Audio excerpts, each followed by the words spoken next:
Hello, I'm kind of moving my setup back to the normal spot.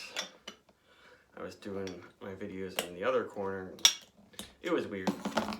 So I got Trillium's Rue Anemone here. Their new American wild ale, as they call it.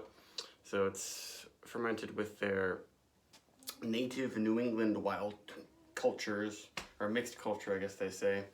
And it's part of this flower series. They call like their, I can't remember what they call it. They have some name for it, Heritage Series or something. I don't remember, but this is 5.6% alcohol. And the date on this is February 12th of 2021. So that means that it's like not been in the bottle as long as their other ones in this series. Some of those ones, I bought them when they first came out and they'd been bottle conditioning for like 9 months. This one, not as much. But they did say on the website that it was aged in their foeders after primary fermentation for 9 months. And apparently they use some fresh hops and some aged hops in this. That's one thing I really liked about this series, how they use some aged hops, but it's not in a extremely sour or lambic-like beer exactly. This seems like it's a little bit of a different thing going on. And I got the Trillium permutation glass, which I guess I did not clean properly. And I think this series of these flower beers came out of a permutation beer that Trillium made a couple of years back. My favorite one was probably the Dutchman's Britches. I love that one. Hopefully they release that again. Because a lot of these, they don't just release all of them, they sell out in one go. They like release a little bit and then it seems like they kind of let it trickle out again. But really nice carbonation and nice head. And there's not any specialty malt in this or anything. It's just Pilsner and wheat. And right off the bat, this reminds me a lot of the kind of base farmstead ales from Hill Farmstead, like Arthur and Anna and Clara, those ones. All of those, I believe, are foeder age, maybe not 9 months. But there's definitely some lactic acidity happening. Lemony, zippy sort of thing. Almost makes your mouth water, but then some funk. A little bit of a rustic, dry, woody sort of thing. Tannic, kind of like an old world white wine. And maybe upon that, we're getting some little bit of funky cheesiness from the funk combined with the aged hops. Aged hops, a lot of people say, has sort of their own cheesiness, which is something I didn't really realize. That's what I liked that was in a lot of lambic beers, and I like it in this beer too. But there's also a lot of freshness in here. It's not all aged hops. They also use Crystal and Goldings.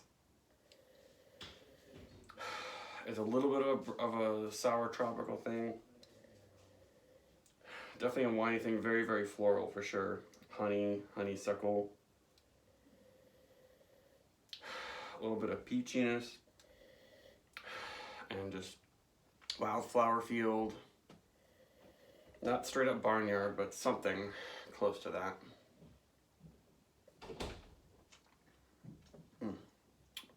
First sip definitely gives you a little bit of a pucker. Yeah, if you like some sourness, that's the way to go. It's not really vinegary. It's bright, it's lactic, it's got some of these things that I usually don't like, but it's just done really well in this beer. It's not too much. It gives you that lemon sourness in the up front at first, but there's a little bit of sweetness. And there's some good body. Some bitterness. The tannins are helping out a lot.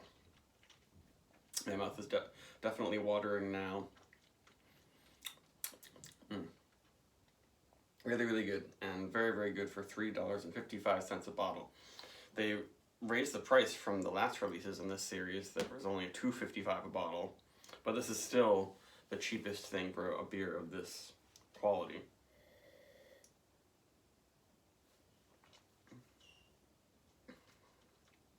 They could have put this in a bigger bottle and made a bigger spiel about it and made it a lot more expensive. It's kind of weird how they decided to do this with this series, but I'm really enjoying it. Maybe it's because they know that it's kind of a simpler beer than a lot of their other ones. It's not strong. It's not a bunch of different barrels. It's not really extensively barrel aged. But I mean, 9 months in a foeder, that takes a long time and a lot of, you know, money just sitting in there. A lot of taking up a lot of space.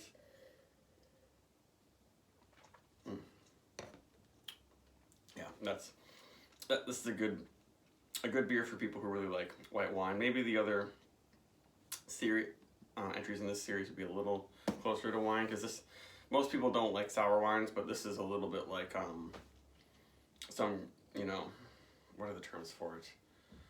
Natural wine. What's the fancy term? The ones where I can't remember. The wines where they like let them ferment naturally and they put them in the bottle unfermented so they get carbonated again. I can't remember what those are called, but I like those ones. And this is a lot like that.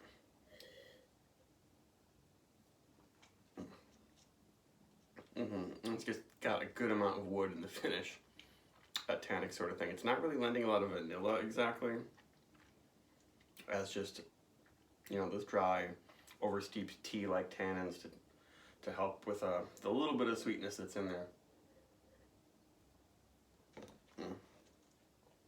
Yes, please, Trillium, keep releasing more of these. They actually had one that they said they was going to release, and they like deleted that post. It was called like Bloodwort, I think, something like that, or Bloodroot. Yeah, some other one. Hopefully that comes out soon. Maybe they just decided it wasn't fully bottle conditioned. But really good. This is like a 4.5 beer for me. I like it a lot. This is my favorite series from Trillium right now. I've not been enjoying a lot of their hoppy beers. Like, it's about 1/4 of the hoppy beers I have from them I think are really good and up to their old standards. But this series you can't go wrong with. So Ruin Enemy, get it while you can.